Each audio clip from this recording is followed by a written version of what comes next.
আজকে এই বিষয় নিয়ে আমরা আলাপ আলোচনা করেছি। প্রিয় দেশের স্বার্থে অতীতে আমরা একসাথে কাজ করেছি, আগামীতেও দেশের স্বার্থে ইনশাল্লাহ আমরা একসাথে কাজ করব।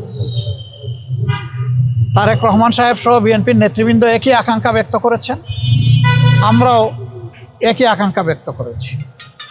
এমনকি আমরা এটাও বলেছি যে 5টা বছরের জন্য জাতির স্থিতিশীলতার স্বার্থে একটা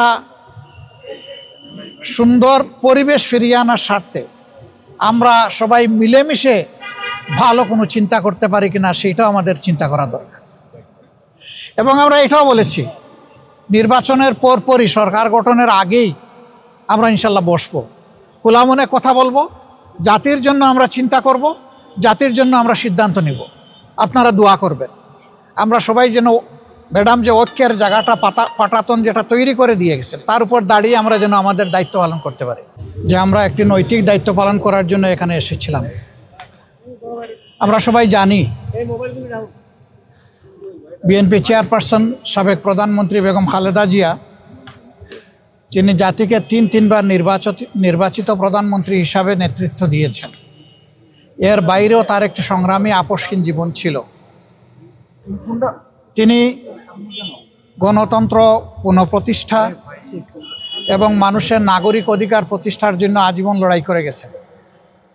সেই লড়াই করতে করতে তার শেষ জীবনটা অত্যন্ত বেদনাদায়কভাবে জেলেও একাকিত্বে কেটেছে। এই সময় যারা দেশ শাসন করেছেন তারা তার সাথে অমানবিক আচরণ করেছেন। তিনি যখন গুরুতর অসুস্থ হয়ে পড়লেন তখন তাকে বিদেশে নেওয়ার জন্য দল পরিবারের পক্ষ থেকে বারবার অনুরোধ করা হয়েছে।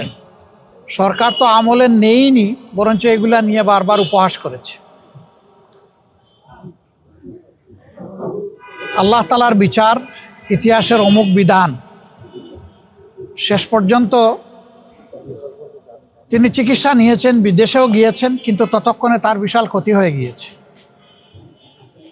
সেই যে তিনি ব্রিটেন থেকে ফিরে আসলেন, আর কিন্তু বিদেশ চিকিৎসা নিতে যাওয়ার মতো উপযুক্ত স্বাস্থ্য আর তার থাকলো না।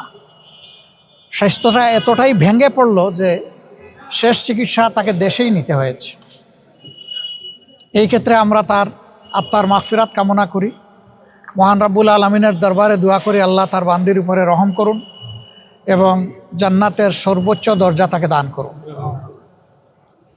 আমরা সহানুভূতি জানাই, সহমর্মিতা জানাই তার সন্তান বিএনপির ভারপ্রাপ্ত চেয়ারম্যান জনাব তারেক রহমান সহ তাদের পরিবারের সদস্যবৃন্দ, সংগঠনের নেতাকর্মী এবং তার চিকিৎসা কাজে যারা নিয়োজিত ছিলেন সেই সমস্ত চিকিৎসক সমাজের প্রতিও আমরা ধন্যবাদ জানাচ্ছি, কৃতজ্ঞতা জানাচ্ছি যে তারা বেগম খালেদা জিয়া দেশনেত্রীকে অত্যন্ত আন্তরিকতার সাথে তাদের সর্বোচ্চ যোগ্যতা অনুযায়ী তারা চিকিৎসা সেবা দিয়েছে।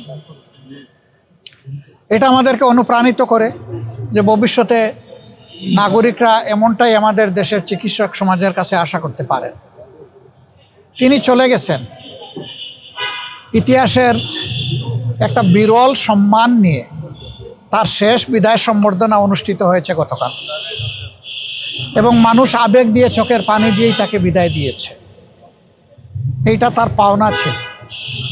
উনি জাতির জন্য যে অবদান রেখেছেন তিনি তার পাওনাটাই আল্লাহর পক্ষ থেকে পেয়েছেন। তার এই পাওনা দেখে আমরাও অনুপ্রাণিত হই। আমরাও যদি জাতির জন্য সেরকমটা অবদান রাখতে পারি, হয়তোবা এদেশের মানুষ আমাদেরকে এইরকমই একদিন বিদায় দেবে। এটা সবার কপালে জুটে না। এই সম্মানটা পাওয়া, মানুষের চোখের পানি দিয়ে বিদায় সম্বর্ধনা পাওয়া, এটা বিশাল ব্যাপার। আমরা এই জন্য আল্লাহ রাব্বুল আলামিনের শুকরিয়া আদায় করি যে তিনি তার বান্দির প্রতি রহমশীল হয়েছেন। দেশ এখন একটা গুরুত্বপূর্ণ বাঁকে আছে। আগামী নির্বাচন অনুষ্ঠিত হবে একই দিনে, জাতীয় সংসদ নির্বাচন এবং গণভোট। সংস্কারের জন্য গণভোট আর সরকার গঠনের জন্য সাধারণ নির্বাচন। 12 তারিখের এই নির্বাচন নির্বিঘ্ন হোক, সুন্দর হোক এবং গ্রহণযোগ্য হোক,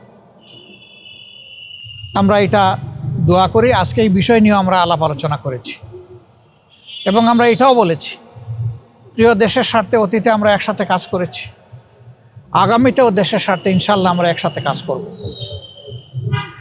তারেক রহমান সাহেব সহ বিএনপির নেতৃবৃন্দ একই আকাঙ্ক্ষা ব্যক্ত করেছেন, আমরাও একই আকাঙ্ক্ষা ব্যক্ত করেছি। এমনকি আমরা এটাও বলেছি যে 5টা বছরের জন্য জাতির স্থিতিশীলতার স্বার্থে একটা সুন্দর পরিবেশ ফিরিয়ে আনার স্বার্থে আমরা সবাই মিলেমিশে ভালো কোনো চিন্তা করতে পারি কিনা সেইটাও আমাদের চিন্তা করা দরকার। এবং আমরা এটাও বলেছি নির্বাচনের পরপরই, সরকার গঠনের আগেই আমরা ইনশাল্লাহ বসবো, খোলা মনে কথা বলবো, জাতির জন্য আমরা চিন্তা করব, জাতির জন্য আমরা সিদ্ধান্ত নিব। আপনারা দোয়া করবেন আমরা সবাই যেন ম্যাডাম যে ঐক্যের জায়গাটা পাটাতন যেটা তৈরি করে দিয়ে গেছেন তার উপর দাঁড়িয়ে আমরা যেন আমাদের দায়িত্ব পালন করতে পারি। আপনাদের সবাইকে অসংখ্য ধন্যবাদ। আবারও ম্যাডামের আত্মার মাগফিরাত কামনা করছি এবং সুখ সন্তপ্ত পরিবার, তার আপনজন, প্রিয়জন, তার সহকর্মীবৃন্দ তথা দেশবাসীর প্রতি আমরা গভীর সমবেদনা জ্ঞাপন করছি। আসসালামু আলাইকুম ওয়া রাহমাতুল্লাহ।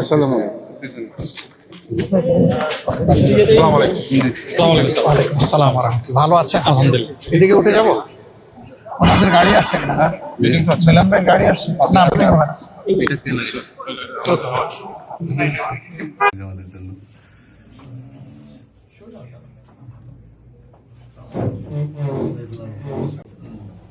দিলে তো হয়েছে এখন কিন্তু মানুষ তো এসছে সকাল আপনার মানুষ যে শুনতেছিল এটা বোঝা যাচ্ছিল যে কোনো কোনো জায়গায় মানুষের খবরেই না অর্থাৎ শুনতেছিল ঠিক মতো। একবার ওনার কথা যেমন বললেন তখন শুনছি আর গরুটা ছেড়ে দেওয়া আছে না, এই দায় এড়াতে পারে না। 3-4 বার তো হ্যাঁ ওই 3-4 বার। আর ওরা যখন ঘোষণা করে গেছে তখন তো